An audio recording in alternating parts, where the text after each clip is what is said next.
Well, law enforcement will often tell us that if you've been a victim of a scam and you've given away money, it could be really difficult to get that money back. However, in a very rare case, $20,000 was recently recovered, given back to the victims. Our Pearl Small reports on how that case is being used now as a word of warning to others.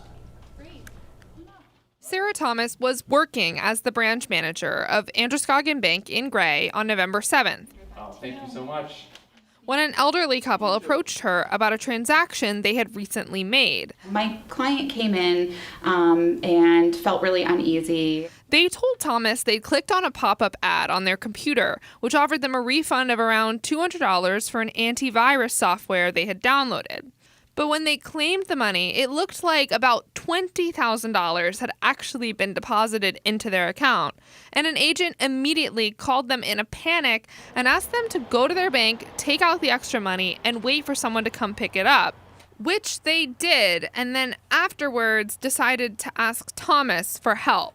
That's when I know time to get law enforcement involved. Suspecting they'd probably been scammed, Thomas called the Cumberland County Sheriff's Office. What was unique about this case is we were aware where the money had been dropped. Chief Deputy Brian Pellerin says it ended up being a rare case because the person who picked up the money, who likely knew nothing about the scam, told them which FedEx delivery box the money was left in. And that's where the sheriff's office found it. If not for the quick action of all the parties involved, Chief Deputy Pellerin says the money would have been gone and untraceable. It was timing. Timing and proximity, I think, was really the big factor.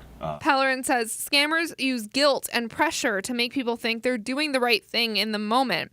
But it's most important to always check in with someone else. And we really are the experts in what to look for when these types of things are going on.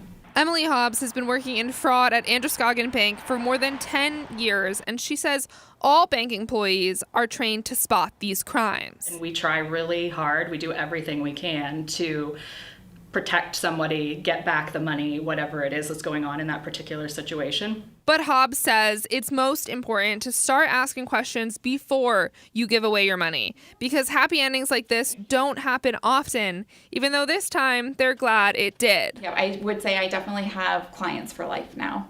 In Gray, Pearl Small, News Center, Maine.